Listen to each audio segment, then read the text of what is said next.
রহমানির রহিম। আসসালামু আলাইকুম। জয় বলছি হেভেন রেস্টুরেন্ট থেকে। প্রতিনিয়ত আজকেও চলে আসলাম নতুন একটি ফুড নিয়ে। আজকে আমরা যে ফুডটি নিয়ে কাজ করব সেটা হচ্ছে চিকেন স্টিক। অনেকেই চিনে থাকবেন, অনেকেই খেয়ে থাকবেন রেস্টুরেন্টে।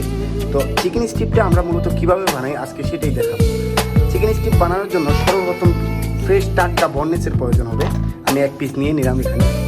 তারপরে হচ্ছে হোয়াইট পেপার লাগবে, লবণ, আদা রসুন, তারপরে হচ্ছে মরিচের গুঁড়া এবং সামান্য একটু টেস্টিং সল্ট।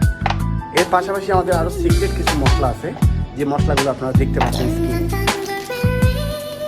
প্রথমে আমাকে যেটা করতে হবে সেটা হচ্ছে চিকেনটাকে স্ট্রিপ আকারে কেটে নিতে হবে।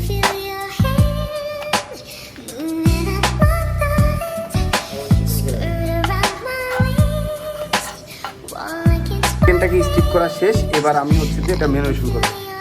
স্টিপটা রেডি করতে হবে। তো সর্বপ্রথম এর মিটটা বলের মধ্যে নিয়ে নিলাম। এর মধ্যে আদা রসুন, মরিচের গুঁড়া,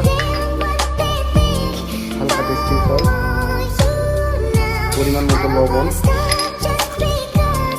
হোয়াইট পেপার, পরিমাণ মতো ওয়েস্টার সস, ম্যাগি সস, জিরার গুঁড়া, ধনিয়ার গুঁড়া, সামান্য একটু অয়েল। এবার ভালো করে মিক্স করে নিতে হবে। পারফেক্টভাবে মিক্সিং হয়ে গেছে। এবার কিছুক্ষণ রেখে দিতে হবে, 5-10 মিনিট। ময়দার মধ্যে রাখতে হবে। ময়দার মধ্যে হালকা করে মাখিয়ে দিতে হবে।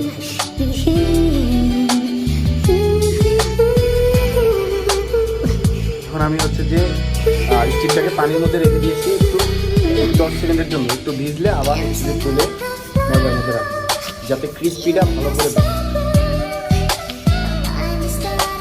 হাত দিয়ে মেখে মেখে একটু চাপ দিয়ে মাখবেন, যাতে ক্রিস্পিটা ভালো করে প্রত্যেকটা চিকেনের মধ্যে।